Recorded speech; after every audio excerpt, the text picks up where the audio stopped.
There's a narrative I think I've observed. Am I crazy?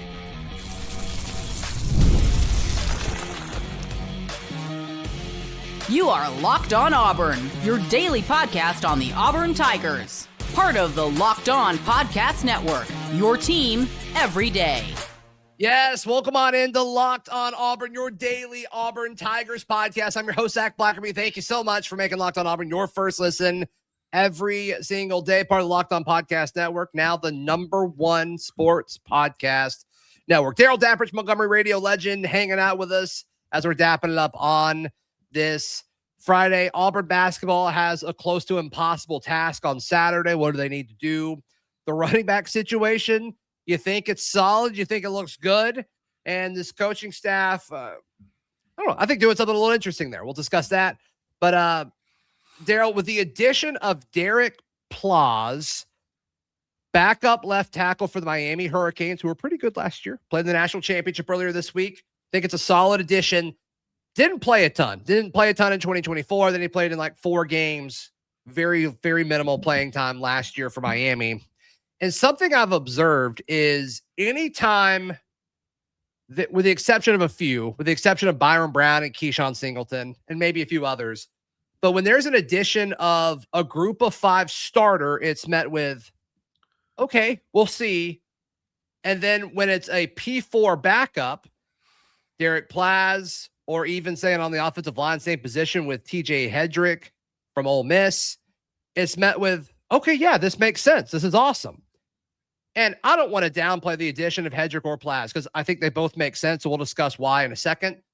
But I don't think that's the way we should be reacting in those situations. Agree. I can't certainly tell anybody how they should feel or what their excitement level should be about evaluating players. Fair. I just know that it's the old adage of projection versus production. This is what we're talking about. So I fall on the side of the argument of I would rather have a guy that played 2 years at a group of 5 school and, you know, that one guy was all Sun Belt or whatever. And you're still playing college football. And oh, by the way, this particular level of college football has a seat at the college football playoff now. So it's not FCS football. It's not, Division II. It's big boy football still. It's just not the biggest boy football. I would rather have a guy that has production at the group of 5 than a backup in a Power 4. Now, am I going to throw away the narrative that the guy that's the backup at the Power 4, maybe it's a missed opportunity, or maybe it's a guy that's ahead of him that he can't, beat out? No, but I don't understand it is a crazy take that people get fired up because they see the name of the school next to him, even though they may have never played a snap, as opposed to a guy that has at a smaller school. It is a weird, very weird narrative, and I just fall on the side of give me the guy that has played. Yeah. Yeah, once again, nothing against Deryc Plazz or TJ Hedrick. I think they both make sense. I actually like that the offensive line room has a combination of guys that you can tell are clearly for this year. They brought in 5 seniors through the all portal guys, and then as well as a junior with Stanton Ramil. And then you can tell, like, okay, those guys are for now. Let's try to win right away. And then they're backfilling the roster because they lost so much with Plazz, with McManus from Akron, who he's kind of both, right? Right? I guess he's not. He's a guy who's played a bunch at a lower level. He came from Akron. Backfilling with Hedrick. And then, obviously they keep Buster and Ward. So I like the balance, Darrell. So, like, I want to make sure that this isn't downplaying the addition of Plazz. They liked them a ton. I was texting with Alex Dono, the host of Locked On Canes, and I sent him the report. I'm like, hey, how do I feel about this? How should I feel about this? He's like, you should feel good. We liked them a lot. Loved them coming out of high school. Just didn't play. Said he had a mean streak in him. I'm like, okay, cool. That's what you want to hear. And I don't know, like, if it was even realistic to expect for him to play for a national title contender at his age, right? Well, so last year was his redshirt freshman. So now he's going to be a sophomore. And like, I like the additions. Like, clearly that's for the future. Clearly he has potential. Clearly, like, that's great. But to win right now, give me the guys who have played let them battle with guys who have potential, and then let's just see what happens. Well, I think that what we need to understand is there's this perception that every time Auburn gets somebody in the portal, they're a perceived starter. That's not how you need to look at this. You need to look at it as you are getting depth in the portal too. You are getting players for the future in the portal too. It's instant gratification. When you are adding 35 players in the portal, the math just tells you not everyone's going to start. So there's 22 starters, right? Right, Yeah. but the fan base is, can he start? Can he start? And I don't know where you feel like Bland and Layer fall into this with Oregon State and Stanford. I mean, they could be plug and play guys that do start. So maybe there's a different take on that. Simmons, I know you like a lot. Yeah. As somebody who can come right in. So we just need to get out of this mindset that, oh, he's in the portal, he's coming to us. Where's he starting? No, you're getting guys. You have 32 guys leave. You got to go get enough just to have a roster, just to have depth. And the second point I would make, and I'll revisit an old take, is if you want to go back 5 years, 4 years, and when this whole portal thing started, I would make the argument that some of Auburn's most successful offensive linemen were the ones that came from Group of Five, the Britons, the Dylan Wades. The perceived busts were the Percy Lewises and the Xavier Chaplins, right? I mean, and again, I hate putting bust, let me put it, the ones that didn't work out. But, I mean, look, you can – they've played. And just because you play for a group of five doesn't mean you don't play against Power Fours. A lot of these schools, non-conference 3-4 times a year, they line up against the Power Fours. How did they do on tape against those guys? That's another thing to look at. Yeah. And I don't think every position is the same when discussing P4 and G5. Like I think the hit rate's going to be higher at positions away from the line of scrimmage. Like I do want to say that. Like I think to the point that we talked about, was it yesterday, about the receiving core. One of the things I said, like, is it important or is it just interesting about none of these receivers have played, and have had playing time in a P4 situation. And you said, yeah, I just think it's interesting. And I think I agreed with you. If I didn't, I've changed my stance on it. Because like, I do think though that is a position group where, okay, I think it's fine.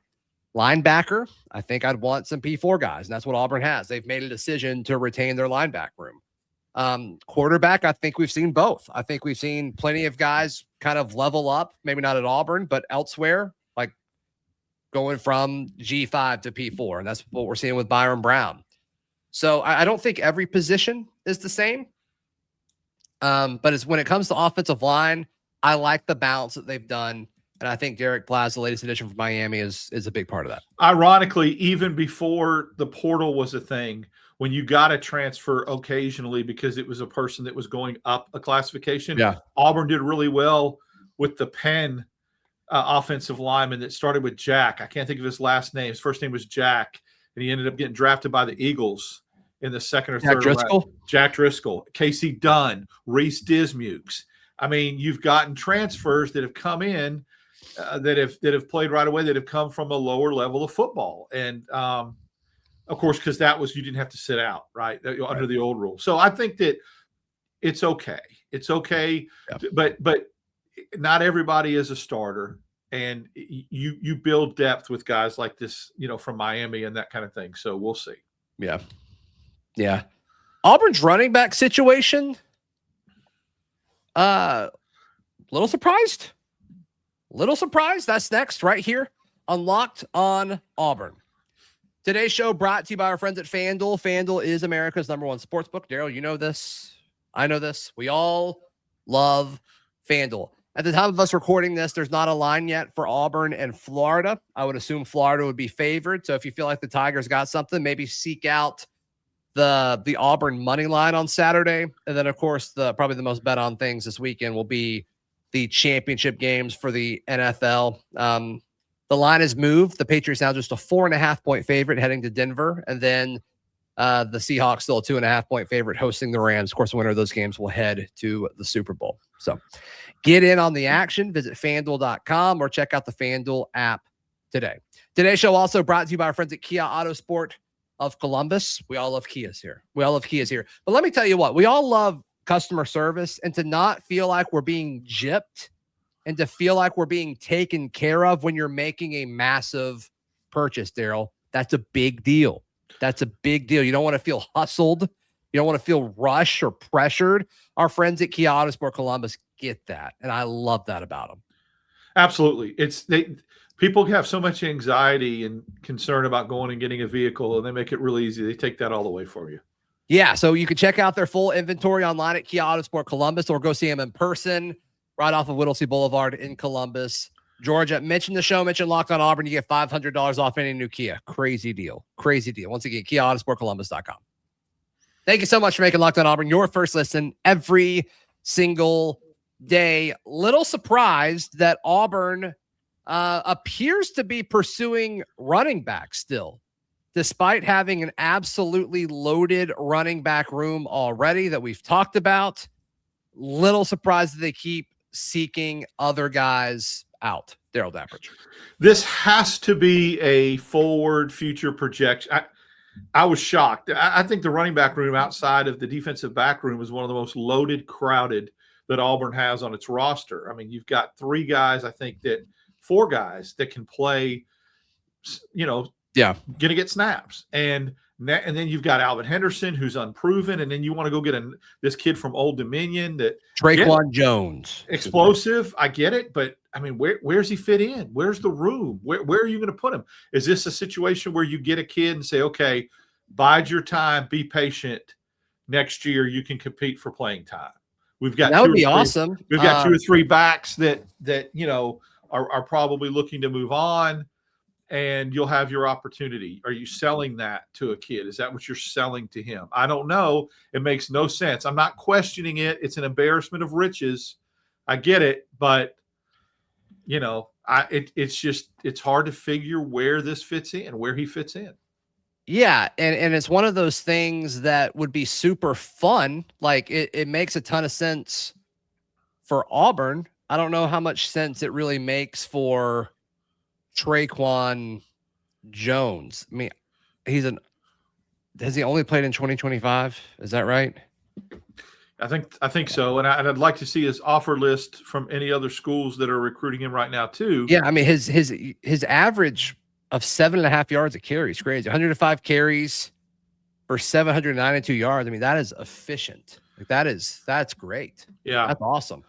I just wonder what it looks like. His ESPN page has him as a junior, but the stats don't say that. The stats only have numbers for 2025. So we'll see. I mean, I guess there's a chance he just didn't play for several years. And then PFF has him at Maryland. So I don't know. It's kind of hard to find info on him. So, but I like the guy a lot. It would be great for Auburn to get him.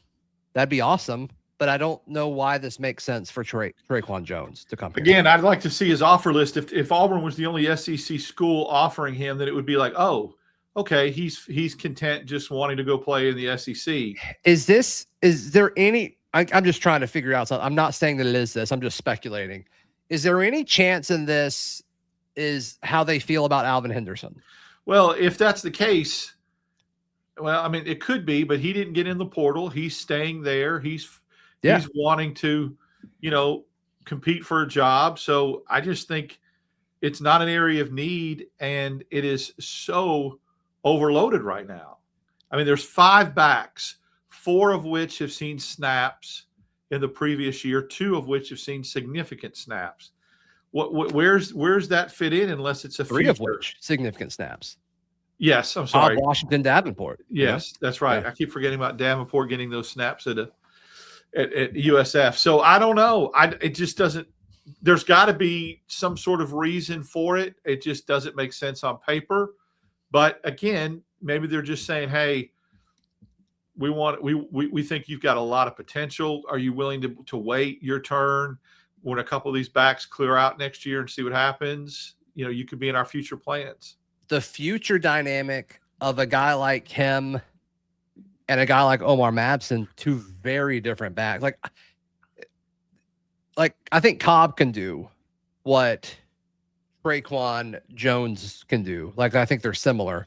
Yeah. But if it's for the future and you lose Cobb after the season, we'll see what happens with Washington and Davenport after the season. I mean, I've said it several times. Like, I can't wait to see Omar Mapson as the feature back in this offense. Like, I think he's tailor-made for it. I really do. But, man, you talk about the physical bruiser of Mapson, who's athletic and do other things. I don't want to limit his skill set. But then you couple that with a Traquan Jones who can just, like, you know, flash, you blink, he's gone. That'd be a fun, dynamic 1-2 punch of two guys that could do very different things if you're talking down the road.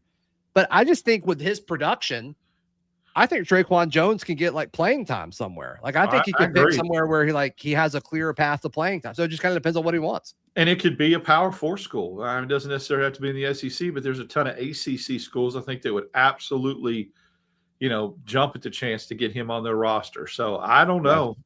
They're working some voodoo magic over there to get kids to come in a running back room that's this crowded. Yeah, and I'm sure some of that has to do with the expanded scholarships and all of that, the 105, but man, we'll see. But yeah, the running back room already good. If they could get him. Yeah. Goodness gracious, that'd be awesome. Yeah. That'd be awesome. Then you just have to ask, like, is the NIL worth it for like a fifth running back? Then it's like, well, I mean, we don't know what they're paying him, but it's like, is that worth it? Could you have done that and coupled it with somebody else and got the better spot in another position? Like, I don't know. Don't know. That's what's intriguing about it. Because we talked about, though, if it's there, you might as well spend it. It doesn't carry over. Right. Auburn basketball has a major challenge coming up. Major. We discuss what that looks like next, right here on Locked on Auburn. Today's show brought to you by our friends at TurboTax. Tax season does not have to take over your life. This year, TurboTax is making it easier than ever just to hand things off and move on with your day. With TurboTax Full Service, you can have your taxes done for you by a trusted local expert, start to finish, without the stress or guesswork. I always feel like I have, like, it's just looming over me. It's like a cloud that follows me the first few months of the year until it's done. Get it done with TurboTax. For a limited time, you can have your taxes done by a local TurboTax expert for just $150 all in. If a TurboTax expert didn't file for you last year, just make sure you file by February 28th. Take taxes off your plate. Get back to your life. Visit TurboTax.com/local to book your appointment today. Thank you so much for making Locked on Auburn your first listen every single day. The Auburn Tigers pick up a big win against Ole Miss in Oxford just a few days ago. Now they go back on the road to Gainesville. Tough place to play. And look, even during the best era of Auburn basketball in history, it always seems like Florida's kind of had our number. They're tough to beat. They're tough to beat. So I'm curious to see what Auburn's game plan will be against Florida tomorrow. I'll give you a little insight. I had the opportunity a couple of days ago to have a very nice conversation with Coach Stephen Pearl and kind of get a take on where the season was and kind of a numbers thing and an analytics. And I subscribe to the theory that the last couple of games Auburn was doing so well with their points in the paint and getting to the basket and getting fouled and getting to the free throw line that maybe they should dial it back some with not shooting, 4 of 37 from threes. And Coach Pearl was very candid with me and said to beat Florida and the way their bigs are in that front line, you're going to have to shoot the three ball, and that Auburn shot the three really well outside of those last two games. And so they're not going to abandon it. They're not going to go away from it. He's not going to tell them to stop shooting the three. They are who they are, and he's going to encourage them. He thinks they're getting good looks, thinks that they're not taking bad shots. But the bottom line is he was pretty adamant that with that front line at Florida, you're not going to completely give up going inside. You don't do that because you can get them in foul trouble. Remember, Zach, their bigs are very aggressive, very physical, and they tend to get in foul trouble, and then you can get some points from the free throw line. But for Auburn to win this game Saturday and pull off the upset in a very, very tough place that they have very limited success, right? They better shoot at least 35% from three, in my opinion. I think that's what you're going to have to do. I mean, Auburn's going to have to lean out over their skis a little bit. And look, we talked about going into conference play. I mean, we really talked about it all year. That there's going to be those teams in SEC play that just are able to bully us, and we saw a little bit of that throughout the non-conference. I'm curious to see what this looks like because they do have the roster down low where they are going to be more physically imposing than us. But over the last few weeks, like we've seen a new Keyshawn Murphy. We've seen a new Philip Jovic. Sway's really picking it up. So I'm curious to see what that matchup looks like if Auburn holds their own and maybe does a little bit better on that front than we kind of thought that they would a month ago. The key also, something we talked about, was Auburn is getting some good inside presence and some good in the paint scoring against teams that have some bigger bigs than Auburn. So it's not like, oh, Auburn's got a size advantage, they're dominating. It's going to, 6'8", 6'9", 6'10", going against 7-footers. Auburn's having some success going against bigger guys. The key with Florida is they can run three at you. And they did this last year with Chani Broome in the Final Four game when he had his hurt shoulder. They could afford to be as physical and play as much bully ball as they wanted to because they could just rotate guys like hockey coming over the boards. You got 2 fouls, come on out. Oh, now you go get 2 fouls. They can do that. But if they do that, Zach, they're going to be putting Auburn at the free throw line, where the statistic that we threw out Tuesday night is a very big one. It's Auburn had 70 of their 78 points in the paint or from the line. If you can get Florida in foul trouble and get some freebies from the free throw line, you have a chance to beat them as well as shooting the three. But the key is they can't fall victim to what happened against Georgia and Houston. They get those opportunities at the line, you got to hit them. You got to hit like 75, 80%. So for me, 2 key stats, 35% from downtown, at least 75% from the free throw line, get to the line a lot, and you got a chance. How many times do you have to get to the line, would you say? I think Auburn needs to get to the free throw line at least 25 times. That's the threshold. And a tricky balance, right? To be that effective from 3 and get fouled that often. But you got to be efficient from 3. I don't think. Right. I think if you like Coach Pearl said to me, people think 18 or 19 threes a game are a lot, and they're not. See, I fell victim to that. My mindset's wrong. I got to rethink that. I'm like, dang, Auburn's taking 19 threes. That's really not a lot in college basketball. So if Auburn took between 18 and 20 and hit 8 to 10, you're talking about, and then got to the line, and because you can get inside scoring without having to post up or just be around the block. You can get there by slashing and driving, coming from the wing. Because what happens is if you start hitting threes, Zach, they start coming out on you. And when they start coming out on you, you can go by them. We have guys that can put it on the floor in Tahad and Hall and Freeman and even Overton. They can blow by you. But if they're collapsing and forcing you to hit, daring you to shoot threes and you're missing them, you'll never get inside effectively. Not with those monsters, those giants in there. What's your pick on this? I think Florida wins by like 6 to 8, something like that. Yeah, me too. I think Auburn, I think maybe Auburn won't get it extended to double digits. I don't see this as a blowout, but I just think in Gainesville, too much firepower from a front court standpoint where they can just throw at you. I do like the extra day rest that Auburn gets, and people may laugh at that, but when you're traveling, it matters. And playing Tuesday night gives them an extra day, and I think that'll help. I think Florida played. Did Florida play Wednesday night? I can't remember, but they may have been off. They may have had a whole week's rest. If you want to check that out, and that maybe would not be good. No, but if you're going on the road in Gainesville, you want as much rest as you can have. And I agree. Murphy's ascension has been big, and it was so mental with him because he was playing a little tentative, not because of the injury, and that's gone. He's going full tilt, and he's loosey-goosey right now. They beat LSU on Tuesday. So they similar to Auburn. That's right. Okay. Yep. So both teams get the same amount of rest. Yep. So we'll see. Hopefully they can pull it out.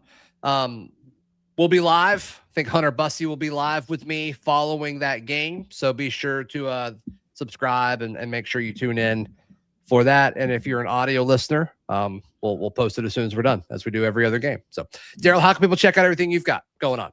I'm with you Wednesdays and Fridays, Locked on Auburn, and then after every basketball game, and then also Sunday nights, 8 p.m. when we go live on the Barncast. Yes. And hey, if you made it this far and you're an everydayer, please consider joining Locked On's Everydayer Club. You can head over to lockedonauburn.supercast.com to sign up today. You get access to an ad-free podcast feed for audio, and you also get an invite to an exclusive Discord server as well. So be sure to check that out. Once again, that is lockedonauburn.supercast.com, or the link is in the episode description down below. We'll see you next time. This has been Locked on Auburn.